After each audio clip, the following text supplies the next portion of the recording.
It being the appointed time, we'll start the hearings out with House Bill 154 and ask the prime sponsor and Senator Innes, who is going to help out. Well, we hope so.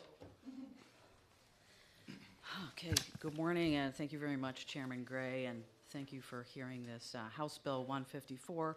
For the record, my name is Juliet Harvey Bolia. I represent Belknap County District 3, and I'm presenting this House Bill 154, which seeks to enfranchise the legislative body of towns, which are the voters, into the decision-making process of town health ordinances. In particular, this bill seeks to provide more due process for three things in three different ways. Health regulations that might affect all residents and businesses in town, such as health mandates, stay-at-home orders, requirements to keep lists of visitors, communicable disease mandates. Two, health regulations that are more stringent than state law and that could affect businesses in town, such as tattoo parlors.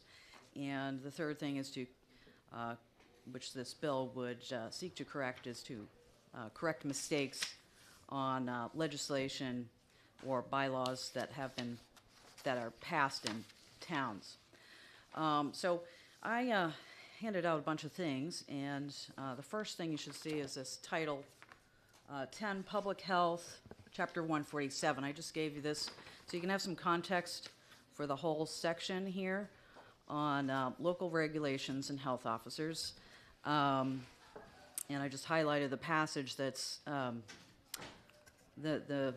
main passage here that we're looking at. But as you see at the top, it pertains to nuisances, toilets, drains, expectoration, rubbish, and waste. And it goes on to talk about restaurants, sanitary conditions, and all those things that we traditionally think of as subject matter for health officers and health regulations in a town, which are perfectly sort of normal operating procedure there. So according to 147:1, local regulations, the select board, along with the health officer of the town, can pass regulations for a town during an ordinary meeting. No public hearing is required. The statute has been described as overly broad by attorneys in this room from last year. This bill will still allow the health officer and select board to propose changes to the town ordinance, which will be codified after a majority vote by the legislative body of the town, similar to how zoning ordinances are adopted. So it does say, if you look, the health, they shall pass regulations which shall take effect when approved by the selectmen and recorded by the town clerk and published in a newspaper. It doesn't say anything about holding public hearings. So these proposed changes I see them as being consistent with RSA 31:39. Towns have authority by town meeting vote to make bylaws for making and ordering of their prudential affairs. In Girard versus Allenstown, the town meeting sought to implement rent control under the town's prudential affairs authority. In invalidating the ordinance, the court held that the phrase did not confer unfettered power on a town, but merely grants those powers which are necessary and proper for the execution of powers that have been specifically granted to towns. So the proposed changes would do two main things. By way of public hearing, they would allow for public discourse and public education on such things, even as mundane as their health ordinances. One of them that comes to mind is no feeding of ducks. No feeding of aquatic birds. Some people have brought this ordinance to me as they didn't understand why towns would pass it, but I understand, of course, it's you don't want to feed the birds because of the outcome. But if we were to make these proposed changes, this public hearing process, which is the same as what is afforded to when you change zoning ordinances, would allow a public discourse, the public to speak, and allow the select board to educate the public, the legislative body of the town, on why such ordinances are needed. And it also will allow mistakes to be caught. Just a couple things here, if you will, indulge me. Examples. Town of Atkinson, it's in your packet there, has a health ordinance adopted by their Board of Health, which is the select board in small towns, tattooing restrictions. And by way of New Hampshire RSA 147:1, they prohibited anybody but a physician from tattooing anybody in town. And that includes permanent makeup, scarification. So that is what they said, and it says here under letter A that by this authority, the health officer can make regulations relating to the public health as in his or her judgment the health and safety of the people require. And they felt that this was required. Some would call this spot zoning. But it certainly would garner a second look. I would hope that most would agree. Second example is the alcohol and loitering ordinance by the town of Albany, which I believe is an oversight, but it says, no person shall drink or possess any alcoholic beverages as defined in Chapter 175 of the NHR, the RSAs, on any public street, highway, sidewalk, bridge. So you can't have alcohol and buy it and transport it. Those are just examples of things that would perhaps beg for a little bit more scrutiny. And just wanted to mention that this bill does not apply to city councils. They have their own process. It does not impede boil water order or beach advisories. Those are all handled by the New Hampshire DES. It does not seek to control how towns run their properties or buildings. It's also in a separate RSA regulation. And it does not curtail emergency management. As far as I have looked high and low, and I've talked to people, the emergency management is provided through multiple layers. And RSA 147-1 was not meant to address emergencies. If there is such a thing, I would like to know how so that is done. But all pandemic-related health regulations were passed. And just a side note, all pandemic-related health regulations that I have found in Hanover and Lebanon, even the city of Nashua, Portsmouth, Plymouth, they were all passed, as far as I can see, after having 2 public hearings.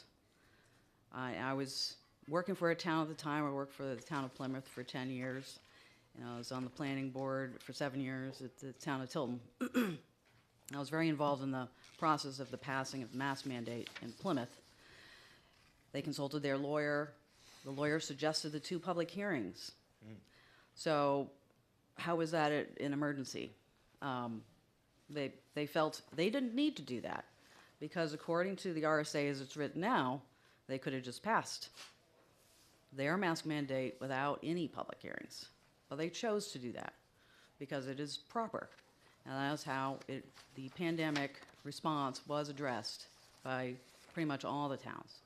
And one final thing, and then I'm going to hand it over to Senator Innes, who's been very patient. The NHMA guidance it's very confusing. I must just tell the committee members. Where's the jurisdiction to emergency management in New Hampshire? How are the towns and the state and the federal, all the agencies mixed, and who has jurisdiction? These items confuse people to no end. But the NHMA has put out a lovely guidance document on it, thankfully. Multiple levels of emergency preparedness. Where do municipalities fit? You'll see 3 well, probably 6 pages here of description and RSAs. None of these RSAs in here are RSA 147:1. There's probably a dozen and a half of them. So it is not in any guidance that I have found on any state document about health officers saying that they need to pass ordinances for emergencies. So I would really implore the committee members to consider allowing due process for the passing of ordinances in towns. And Senator Innes, thank you very much. All right. Thank you. Good morning, Mr. Chair, committee members. I'm bringing to you Amendment 1347S, an amendment to House Bill 154. And the language here simply provides guidance in terms of how this will be done. And as you'll see in the bold font in the amendment, it simply states, as the representative was just noting, that there must be 2 public hearings, at least 10, but not more than 20 days apart from the establishment or amendment of the ordinance or code. And if there is a petition done by members of the town, then it would lead to a warrant article. This language is consistent with language in statute elsewhere, and also noted by the representative, and I'll reiterate, it allows for regulations to be passed without objection after 2 public hearings. So feeding ducks would fall into that. And I just have to say, I don't think I've ever sat in a hearing where we talked about tattoos and feeding ducks at the same time, but it's certainly interesting. But this is a good amendment that I think adds some clarity and as the representative noted, guidance to communities, while ensuring that the public voice is heard on all of these matters. Thank you. Questions? I've got questions. The Albany one, I don't see anywhere in there where they speak to the RSA 147. So Albany. that it doesn't look like they use that. The Atkinson does cite it. Yeah. Comment? Yes, thank you, Senator Gray, very much. You were correct. It looks like the Albany the Albany statute was enacted in 1972 initially. Not sure if the process was the same, but I was more or less putting this forward as an example of why things need to be deliberated on. One of the many examples. And while I'm at it, if I would like to add, there are other towns that have also adopted this tattoo statute prohibiting anybody but medical doctors from providing them, but I'll send that to you in an email. Okay. I have a question on the amendment also. We've taken out the approval of the selectmen. And a quick read here, I don't see that I have to have the legislative body weigh in. Shouldn't the approval of the selectmen also be put back in there or something in the amendment? Thank you, Senator Gray. Let me ask, the last sentence of the amendment, the vote by the selectmen shall take place no sooner than 10 days nor later than 21. Does that get it, or do we need something more? I would think that you would still need, after the approval of the selectmen, and then you're putting restrictions on when that vote can happen. I also question why you have to have 2 public hearings and not just one. May I? Yes, please. Okay, thank you. Thank you, Senator Gray. This is almost word for word RSA 41:14-B. It's exactly the process by which selectmen pass bylaws in their town on a regular basis for city councils or for towns with greater than 10,000 people. It's word for word, with the exception of, I put in a provision for smaller towns of less than 25,000 people, which has been, I mean, less than 10,000 people, which is consistent with other places that I've seen that. And that is the only difference. So it's, the reason being is to keep consistency, since I saw that the towns were always using this process and referring to the process. They're comfortable with the process, and if, so that's why. So it's exactly that already in there. Be happy to work with you on the amendment if you think we need adjustments. So, Well, certainly, you're only the first ones to testify, so Yes. don't know where we're going yet, so. Understood. Additional questions? All right, All thank right. you. Thank you. Thank you very much. First on the list, Whiteford, Wayne?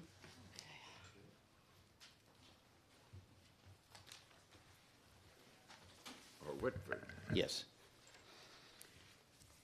Good morning, Chairman Gray, members of the committee. My name is Wayne Whitford. I'm president of the New Hampshire Health Officers Association. I'm here to address the discussion of House Bill 154, which amends 147, which deals in nuisances and so forth. 154 adds a sentence to 147, which states health officers may make regulations for the prevention of nuisances and other public health and safety hazards to the people, which must be approved by the voters of the community. In reality, under Section 147.1, health officers who determine there is a need for local health regulations first bring it to the Select Board, which is the Board of Health, as was mentioned earlier, at a regular public notice meeting. We consider that a public notice, a first public notice of the, if the selectmen under discussion and with public input agree that this is worthy of moving forward, normally, and it may not be codified in the statute as such, but normally most towns would have a public meeting. Again, a notice public meeting where it's brought by the residents of the town, anybody that needs to come make a statement, provide any comments.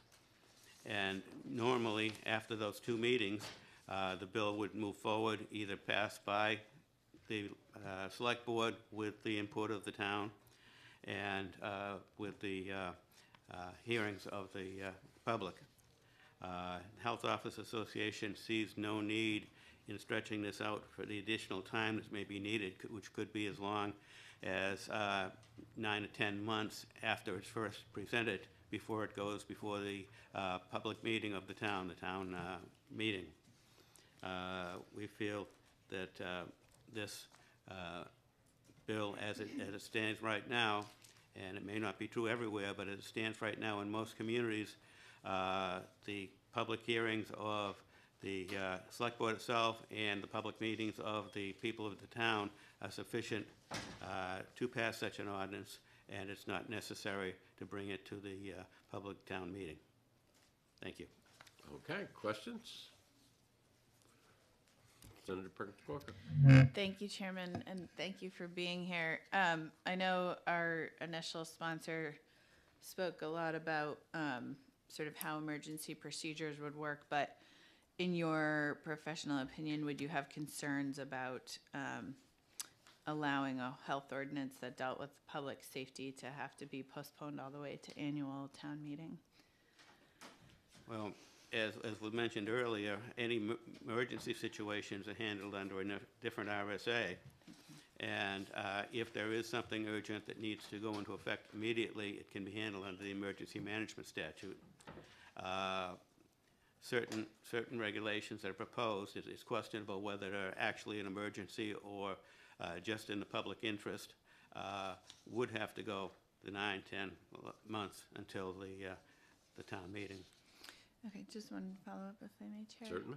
Thank you. That's helpful to hear from you. And then secondly, it sounds like this is what you were just saying, but just to kind of confirm, I mean, there are already public hearings and public notice held in a majority of cases where health ordinances are passed. Yes, Okay, thank you, sir. thank you. Seeing no additional questions, thank you very much. Mr. Graves. We'll mix you in here since you're the opposition. Thank you, Mr. Chair. Always happy to be the opposition. Nate Graves for the Municipal Association. We do oppose this bill. If it is the committee's desire to craft an amendment, we're always happy to work to make sure that that's workable, even if we would still oppose that. As you've already heard from the Health Officers Association, we are concerned that this would reduce the speed at which health officers can respond to emergent health threats. It's very unlikely that a town will have had the forethought to think of any possible scenario that it might encounter, and therefore they usually have the scenario happen, realize, hey, we need to respond to this, and we need to respond to this in a timely manner, and at that point in time, kind of the local process takes effect, which is where this statute comes in. Just briefly addressing the NHMA guidance, we do try as much as possible to harmonize our reading of the statutes. So my recollection, again, this is from years ago at this point, but my recollection is when we read the 147.1 in conjunction with 4114B, we said that it was probably the case that public hearings are necessary in that 10,000 and up situation where the population is 10,000 and more. And so we are concerned that you'd have this time gap where health officers are trying to respond to, the prevention, removal of nuisances, and other health issues that really are honestly quite local in most cases. You're dealing about usually specific properties or specific small area of town where you have, rodents or bugs or something that they're trying to deal with, and they're trying to deal with quickly and efficiently. Realistically, we do give local government the authority to make these type of, small scope regulations because they are local problems that can be solved at the local level. And for that reason, we think that the current process works well. As you've already heard today, it's quite a detailed process. I don't want to speak to any particular regulations of any towns, but I will note that it is always possible that that any legislative body may pass a regulation that is already regulated by another area of law, which is more appropriate for that regulation. Happy to take any questions that the committee may have. Senator Perkins Corca has a question. Thank you, Chair. And thank you for being here. Regardless of whether I agree with the policy behind this bill, I do share the Chair's concerns about the drafting in this amendment. So I was just wondering if you're able to now, or if you could follow up with us to confirm, that this language in the amendment mirrors 4114B, and whether, in your opinion, it sort of sets us up procedurally for the selectmen to act after these public hearings. So I haven't read the amendment yet, Yeah. but certainly I'm happy to work with the committee and any other members of the legislature to craft an amendment that works. Again, regardless of whether we agree with the policy or not, we want to make sure that it's possible to follow. And just one more, if I may, Mr. Absolutely. Thank you. Would it be your, opinion as someone who practices with a lot of the municipalities that in many cases, public hearings and public notice are held in the case where ordinances like this are passed? I think that's frequently the case. Thank you. Additional questions? Seeing none, thank you very much. Thank you. Department of Health and Human Services, do you want to come up together, or? That would be great if we could. Absolutely, come on up.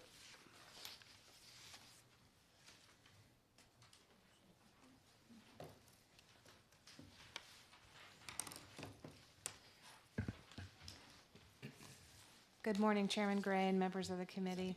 For the record, my name is Michelle Roberge, and I'm the administrator for the Bureau of Public Health Protection within the Department of Health and Human Services Division of Public Health Services. And with me today is Sophia Johnson, who's the division's Health Officer Liaison Program Manager, and we are here to provide information relative to HB 154. The department appreciates the opportunity to discuss the implementation of timely public health regulations to address local health public health nuisances, such as household or commercial garbage, biological waste from people, pets, and livestock, pest infestations such as bed bugs and rodents, and septic system failures that may cause water quality, air quality, or health issues. As written, the department does have significant concerns with the proposed legislation, as well as, I haven't seen the amendment, but just hearing it, the department would have concerns with that as well, as it could impact the ability for health officers to implement timely public health interventions that respond to communities' health and nuisances concerns. Excuse me. It's critically important that local health officers have the ability to address public health concerns timely and to ensure health and safety of their community. By requiring an additional meeting or 2 meetings to vote and a vote to enact public health ordinances, health officers may not be able to respond quickly to address these community health and nuisance concerns. A municipality's ability to respond to public health nuisances such as rodent infestations or arboviral diseases must be timely in order to effectively address the nuisance and protect the public. For example, if it's a year that's particularly bad for mosquitoes and local sampling has identified Jamestown Canyon virus, the health officer would want to immediately enact local requirements to better regulate environments and encourage mosquito breeding. With the passage of this bill, local health officers would need to wait until an additional public meeting or perhaps 2 meetings are scheduled and a vote is taken. This delay could result in these ordinances no longer being effective at curbing the proliferation of mosquitoes, thus potentially having a negative impact on public health. Similarly, rodents are known to carry diseases such as hantavirus. Many communities are facing challenges with growing rodent populations that impact homes or businesses or even community gathering spaces. RSA 147 currently allows health officers to respond to these situations quickly through the establishment of regulations such as stricter trash ordinances or implementing stricter methods to reduce standing water, and even establishing dog waste ordinances, as these conditions are known to attract rodents. In short, RSA 147 currently allows health officers to quickly address community issues by promoting environments that they helped to address community issues that are currently promoting, in this case, environments that attract rodents. Another example, many towns are also dealing with a rise in the number of people using campers to temporarily live on plots of land, either while a house is being built or perhaps even a vacation spot.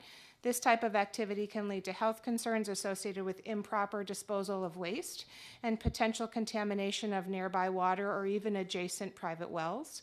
RSA 147 currently allows health officers to respond to these situations quickly by passing regulations regarding the proper disposal of waste, and it allows towns to have a tool that they can use to quickly respond to things like possible water contamination or waste leakage events.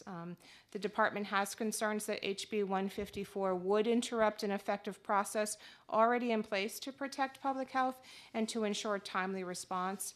And we urge the committee to consider the importance of timely public health interventions at the local level to address health concerns and how this bill may negatively impact the ability for municipalities to effectively address public health nuisances and concerns at the local level. Thank you for this opportunity, and we are happy to answer any questions that you may have. Did you have testimony? Not at this time, but I'm happy to take any questions. Questions from the committee? Senator Perkins Cook? I do have one. Would you say that this, thank you for being here, in your experience, was this 147 one, is it normally in practice used to handle situations such as the ones you're describing, like bed bugs, dog feces, rodents, mosquitoes, septic issues, or was this a statute that a lot of towns leaned on during the pandemic for mask ordinances? Sure. Thank you for the question. In our experience, a lot of towns, as was said before, but they can't always anticipate what type of public health challenges rise up at a town level. So this was a tool that towns could use to respond quickly to those situations where they're not planning for. I do believe that in some cases, towns use them to respond to the pandemic, but I think the vast majority of use of this statute was in response to those public health issues that you can't plan for. Additional questions? Certainly, some of the things that come before us is people trying to, in my opinion, stretch regulations out to cover things that they want to discourage, okay? The two examples brought before us were tattoo parlors and alcohol. Certainly, that doesn't fit in with any of the things that you talked about at the beginning. I think that you go back to Mr. Whitman talking about other regulations that, for emergent things that can be, used. I do think that if this goes forward, that it does need a revision, even in addition to the amendment that has been presented. I'd like to get you to comment on any of that. The department would be happy to participate in any process, review, language.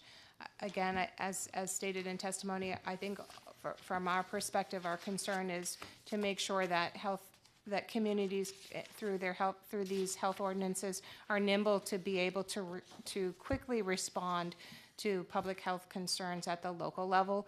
Again, they are sort of the first level of response in a situation like this, and they are unique to each community. We can't always predict whether a mosquito population will have a particular virus statewide. So it's really important that at the local level that they're nimble and that they can respond quickly, because even a few weeks, the proliferation of the case that I talked about with mosquitoes, that intervention, if it's not acted on right away, the mosquitoes will continue to breed and the issue will spread. So it's really about being nimble. It's really about being able to respond quickly in order to curb whatever the issues are, whether it's rodents, bed bugs, mosquitoes, those local public health concerns is really the critical part. So that would be our most, our focus would be to make sure that they have the ability to respond quickly. Okay, Representative, I'm going to ask you and Senator Innes to get with Senator Perkins Quokka. Again, I want both sides covered. And bring us back an amendment that reflects, if possible, a compromise with the things that we've talked about today. Okay? Is there anyone who didn't sign up that needs to speak? Seeing none, public hearing is closed, and we will open the next public hearing in just a minute.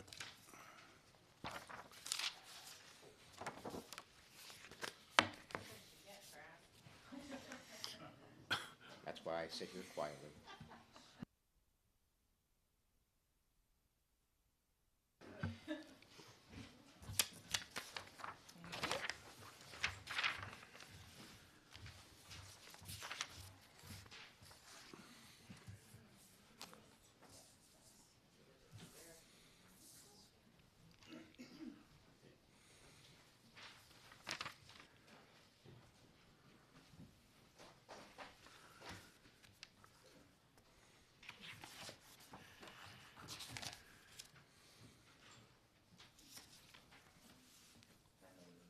Okay.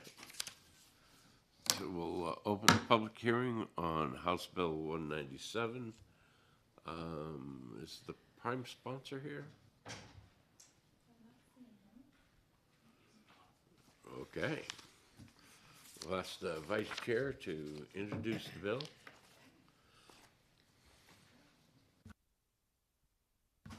Thank you, Mr. Chairman. Introducing House Bill 197 relative to the proration of property tax exemptions.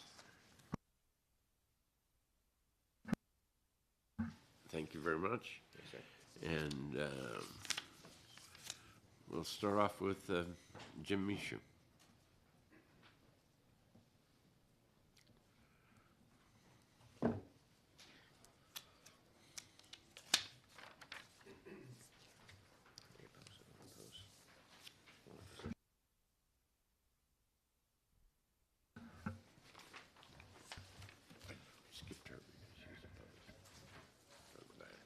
Good morning, Senators. My name is Jim Michaud. I'm Chief Assessor for the Town of Hudson, and I come in favor of House Bill 197, which deals with the fractionalization of exemptions for disabled, deaf, and blind. Currently, for elderly exemptions as well as veterans tax credits, the law is clear. If I own a 50% fractional interest in my property, that is the amount of the credit that I get, 50% of the credit or 50% of this exemption if I'm elderly. But the statute does not have disabled, deaf, and blind exemptions under the fractionalization. So this bill just seeks to correct the statute so those with similarly situated fractional interests are treated the same regardless of the exemption that they have. Okay, questions? Thank you very much. Thank Don? you. Oh, you said not speaking. I would just, Well, you're the only one opposed, so okay, I'll encourage you to come up and at least tell us why you oppose. okay. Well, just to be clear, I'm Dawn McKinney. I'm the policy director at New Hampshire Legal Assistance, and we are opposed to the bill. I wanted to just draw attention to an email that you received from our one of our attorneys who does a lot of our property tax and foreclosure work, and she really laid out our concerns. They really boil down to the fact that the folks who qualify still have to qualify based on net income from all sources. So essentially, it really isn't about people who aren't currently. I guess the implication, is that there are some folks that might be, essentially shouldn't get the deduction or the full deduction because only one person has the disability. And our argument is that you're already testing that by including all income. So we just feel like it's not really fair to the household to reduce the exemption based on that. Okay, questions? Seeing none? Oh, seeing one. I'm sorry, I'm a late No questioner today. So I don't want to put you on the spot because I know you weren't even intending to testify, and I haven't seen your email yet, so I will look at it. But essentially what you're trying to say is it may be that including these three categories to be treated the same way may not account for the fact that their income is tested differently to qualify for the exemption in the first place. Yeah, I think, and Stephanie said it much more probably articulately than in her testimony, but I think that the idea is that the disability or the disability affects the whole household. So therefore, only allowing the exemption for part of the household is an unfair way to do it. And ultimately, they still have to pass the net income threshold. So they're only getting it if they are of that, that income eligibility. If So that threshold is met. Yeah. yeah. Okay. Thank you, Jen. All right, thank And you. I would defer any other questions, like more technical questions. I'm happy to have Stephanie come back if you'd like. She just wasn't available today. No problem. Thank you very much. Thank you. Mr. Grace. Thank you, Mr. Chair. I don't have to be the opposition for this bill. We do support this bill, Nate Grace for the There you go. Nate Grace for the Municipal Association, and we support the bill.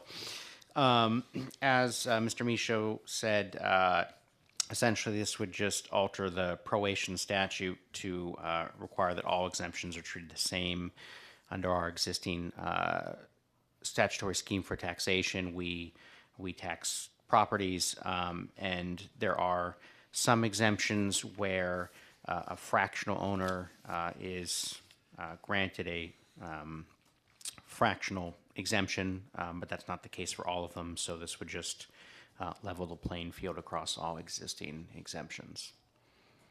I'm happy to take any questions. Senator Perkins Coker.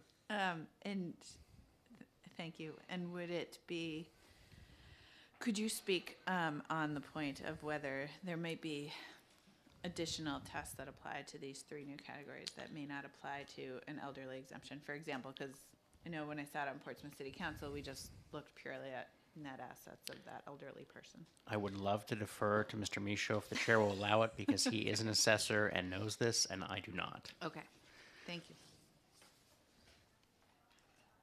Any other questions?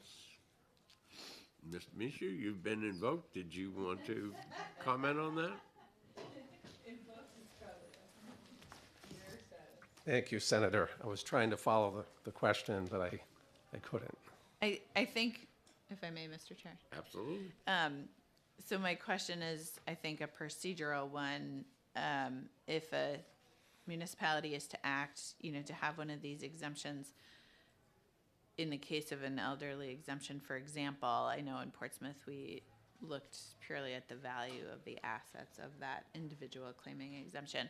I just wondered if you could comment or provide any other perspective on the procedures for the categories that you're asking us to add in, just to ensure that we have sort of a procedural fairness across all those categories. Thank you for the question. So the procedure of qualifying someone includes what is their residency, what is their income, what are their assets, do they fall under the limits that the community has adopted? That process doesn't change, right? But if the deed says they have a 50% interest, a fractional interest, we just fractionalize that exemption. So there's no change in how we're qualifying people. There's just would be a proposed change to adjust the amount of the exemption, just as we currently do with elderly, just as we currently do with veterans tax credits. I don't see a sound reason in public policy to treat these other exemptions differently. That answers my procedural question. Thank you, Chair. Okay. I'm going to ask an additional question. Because I don't see in the lines 3 through 8 a requirement for residency if I am blind and I own lots of different properties, I have a fractional interest. Comment? There are additional statutes under RSA 72 that speak to residency for someone to receive a credit or exemption. So it would be on their principal place of abode, principal residence. Okay. Additional questions? All right, seeing none, thank you very much. Is there anyone who did not sign up that now has a desire to speak? Seeing none, we'll close the public hearing and we will open the next one in just a minute.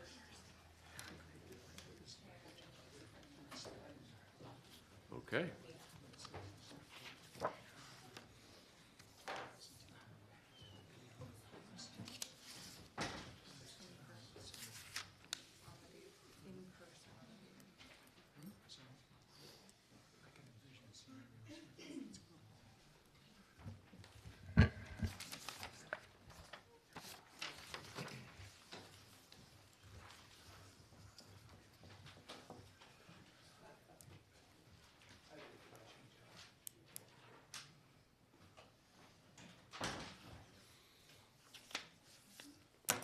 All right, we'll open the public hearing on House Bill 195 and Senator Perkins Quokka.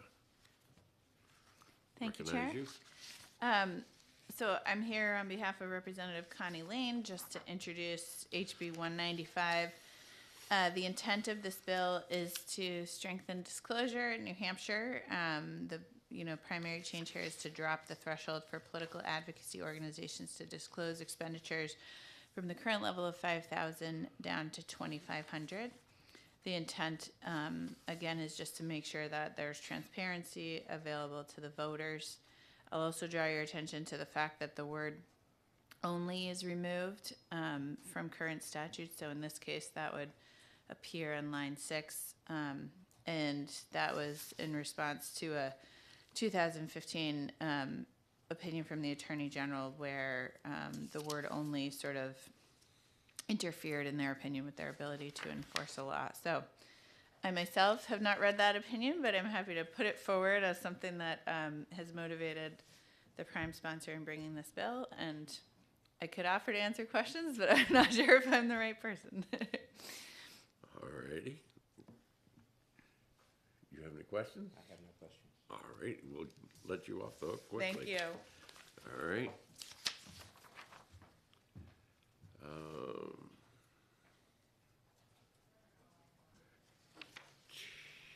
he's not speaking.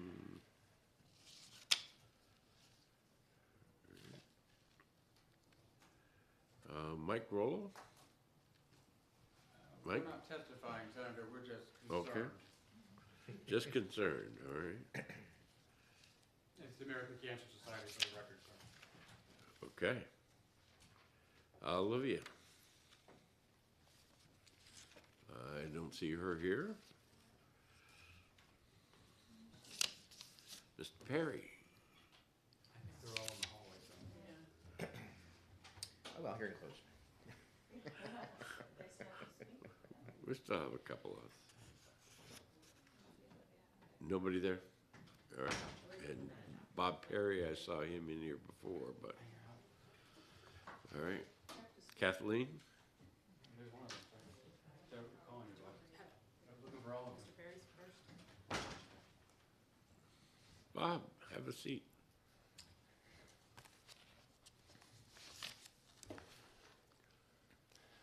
Good morning, Mr. Chairman, members of the committee, Bob Perry, Town of Stratford.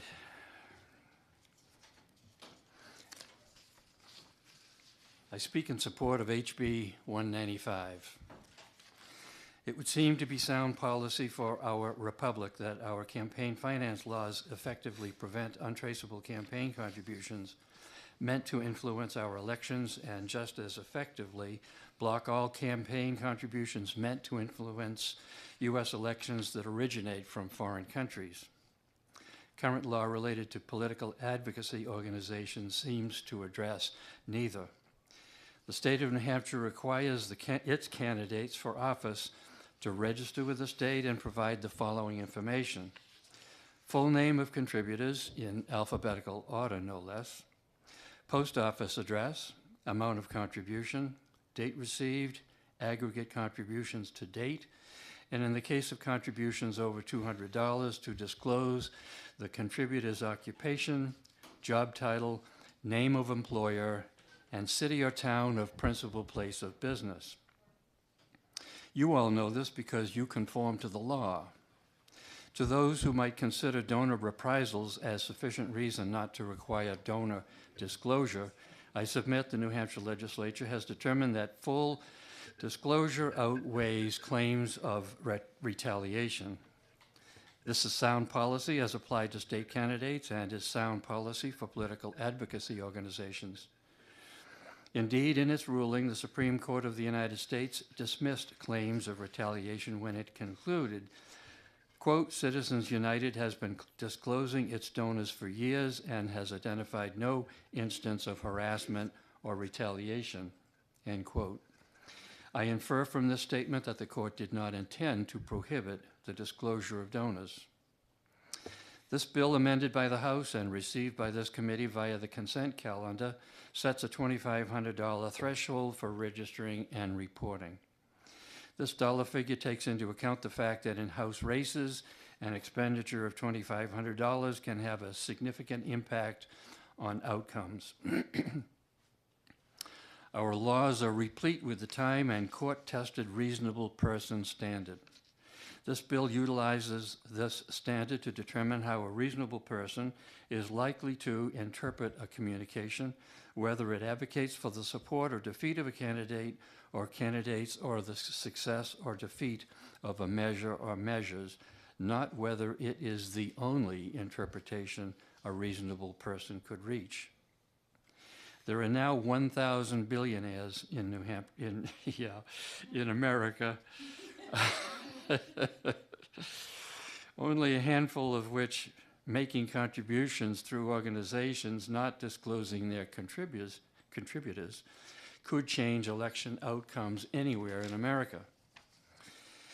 We have been warned for years about money in politics and its corrosive effect on democracy, including journalist Jane Mayer's exhausting reporting in her 2016 book release titled Dark Money. She quotes Louis Brandeis, quote, "We must make our choice. We may have democracy or we may have wealth concentrated in the hands of a few, but we cannot have both," end quote. A healthy democracy cannot coexist in the presence of untraceable sources of money influencing the most basic of our fundamental rights, the vote, and its pathway to everything else. I urge this body in the name of transparency, good government, and best possible policy outcomes to support this bill, or through the power you have by amendment, to carry out its objective. And I thank you. Questions? I Don't see do, any questions? I do have a couple of handouts, if I might. You have but to hand them to Trish.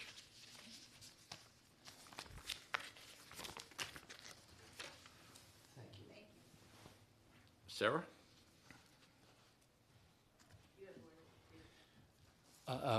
Mr. Chair, I I did have, thought you were done.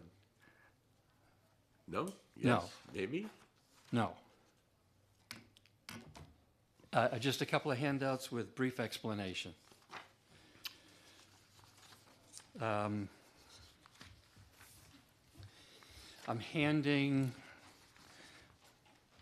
showing you a flyer that came through the mail, that was delivered through the mail, that criticized then Senator David Booton. And it was sent by Americans for Prosperity.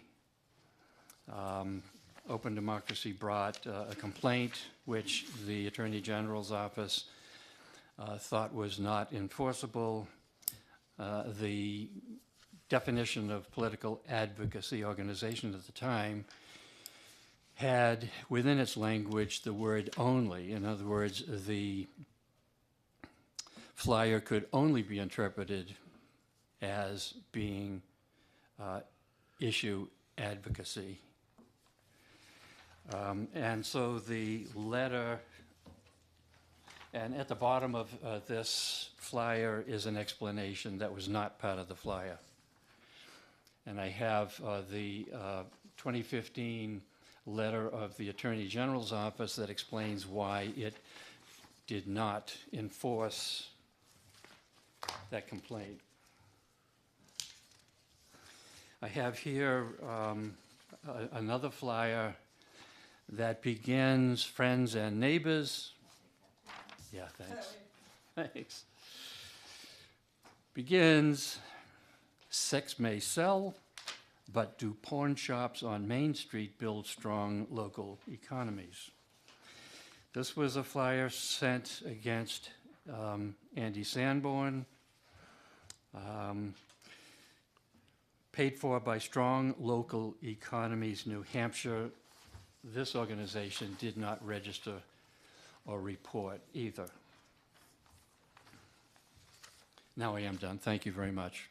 Additional questions from the committee members? Seeing none? Thank you. Sarah?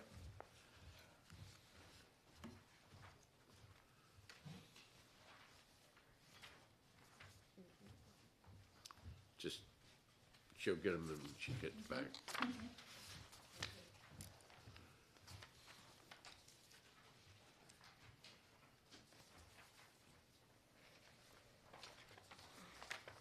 All right. Good morning. My name is Sarah Labdell. I'm a voter in Keene and program coordinator of Open Democracy. We're a nonpartisan nonprofit representing 36,000 voters across New Hampshire, and I am submitting testimony in support of HB 195. HB 195 seeks to strengthen New Hampshire's disclosure laws for specifically political advocacy organizations. We all know transparency is crucial to a strong democracy, and voters deserve to know who is spending money to influence their opinions and votes. The 2022 elections were the most expensive on record, and so HB 195 seeks to strengthen disclosure by dropping the threshold for definition as a political advocacy organization from 5,000, as was said, to 2,500. In New Hampshire, elections are often very close and can be won by a handful of votes, and so small dollar amounts really make a difference. And so having this threshold gives voters a better idea of who is spending small dollar amounts to influence their votes. And the rest of my testimony is just some additional history, just to say that there's been bipartisan action for stronger disclosure in the past. 10 years ago, Senator Bradley passed bipartisan legislation that made it into an NHPR story that you can listen to at that link there. And then in 2019, a similar bill to HB 195 was passed in the Senate 24-0 and passed House Election Law 20-0, but didn't make it over the finish line. So to conclude, HB 195 will strengthen the integrity of political debate within New Hampshire and ensure accountability, and I urge you to vote ought to pass on HB 195. Questions? Seeing none, thank you very much. Thank you. Kathleen?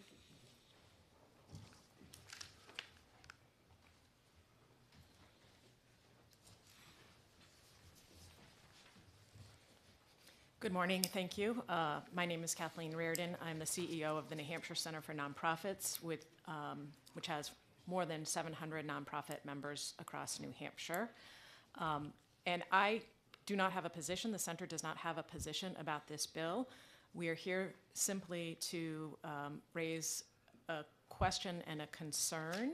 Our stakeholders had some concerns that taking the word only out of the legislation might draw in organizations that provide report cards or other very appropriate educational information about advocacy. As you may know, 501c3 nonprofits do not engage in activities to elect or endorse candidates, so most of this would not apply to them. But there were questions, and we sought some legal advice that indicated that taking the only out would be problematic. However, earlier this morning I learned that the way that the expenditures are defined in the current statute does provide better clarity for nonprofits. So I'm here simply to ask the committee, as you consider this legislation, that you ensure that nonprofit 501c3s still retain their important ability to advocate around issues and education that is important to them. All righty. Thank you. Questions from committee members? If you would supply some alternative language to the committee, I'd appreciate it. That would take care of your only problem.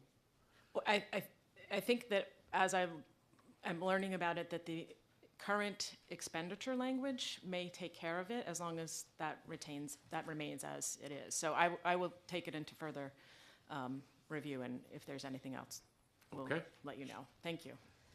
Additional questions? Seeing none. Is there anyone out there that didn't sign up but needs to speak now? Seeing none, we'll close public hearing and we'll open the next one in just a minute.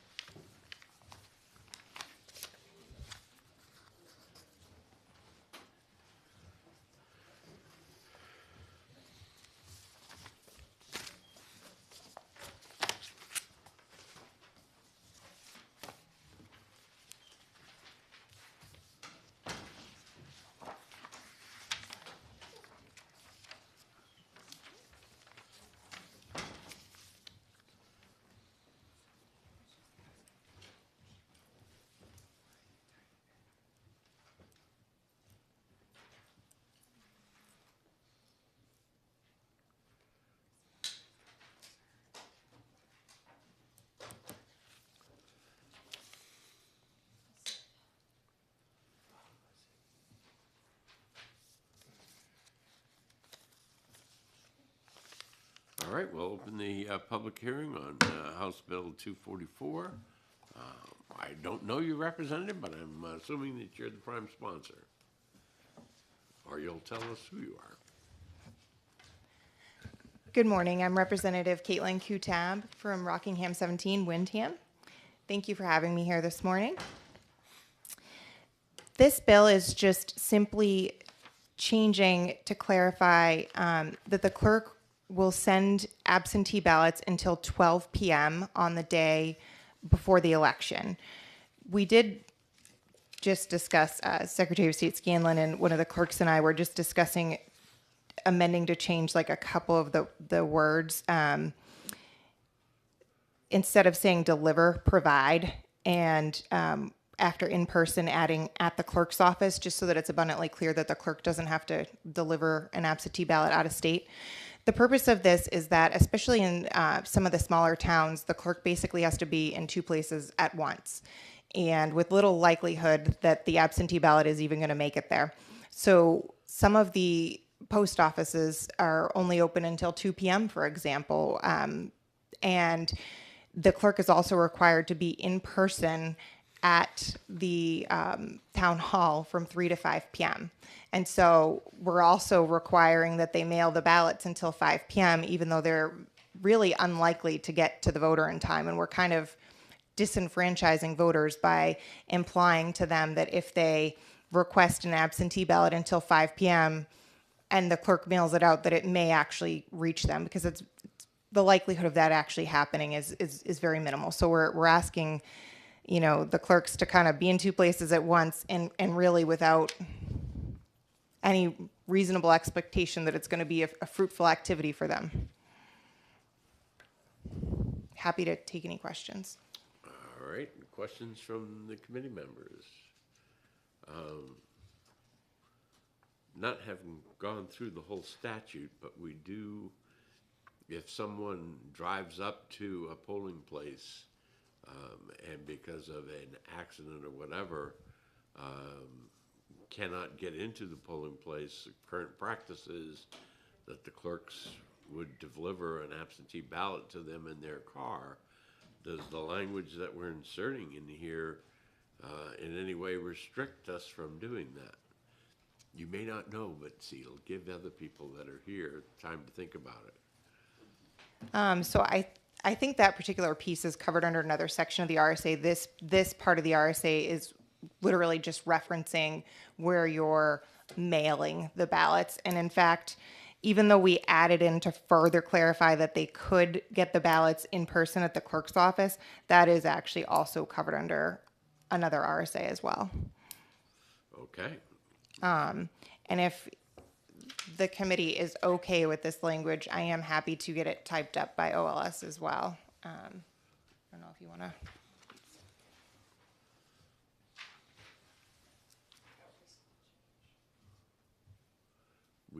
If it gets typed up, we'll take care of it.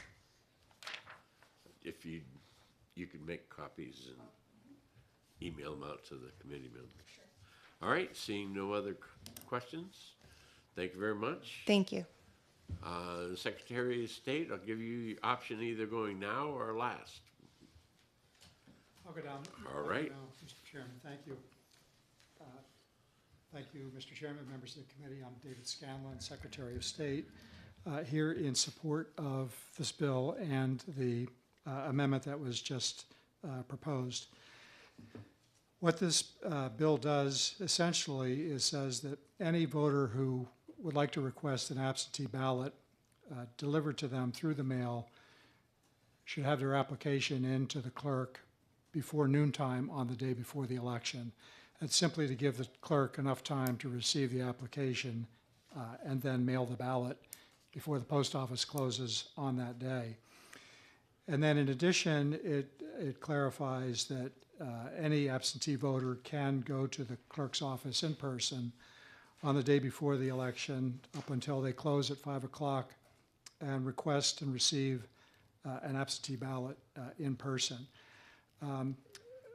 Mr. Chairman, your point is well taken about what happens to the voter that shows up on the day of the election. to receive an absentee ballot because they cannot get into the polling place. And I would like to take the time to make sure that this language accommodates that and get back to you before the end of the day. We'll give you a week. That's even better. I'm happy to answer any questions. Questions from the committee members? Seeing none, thank you Thank very you. much. Carrie?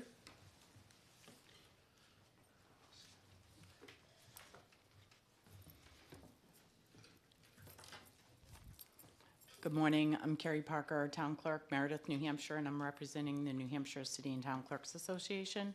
We are in support of HB 244 as amended and possible more amendments in clarifying the language. Our association believes this is a good change to the law to alter the process for absentee ballots the day before the election. It is extremely unlikely that a voter that requests an absentee ballot the day prior to an election by mail, email, or fax will receive it in time. And it is a waste of postage and clerk time when there are many other important tasks to complete the day prior to the election. Our only concern is that language for the person picking up an absentee ballot. While we believe we know the intent, someone could interpret the new language as the clerk would have to physically bring the ballot to someone that is not in person at the clerk's office, which Representative from Wyndham is going to be looking into and getting that changed, and now looking into making sure that we have that ability to go out to a car on election day. So with that correction in the language and making sure everything is the way it is intended to be, in making sure that no voter is disenfranchised, the City and Town Clerks Association will have no objections to this bill. Okay. Questions from the committee members? Seeing none, thank you very much. That's the last person on the list. Is there anybody who didn't sign up and now wishes to speak? Seeing none, we'll close the public hearing.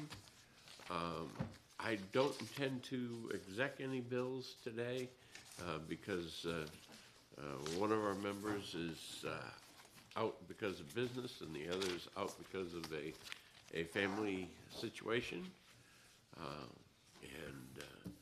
Therefore, our business of the day being completed, we are adjourned.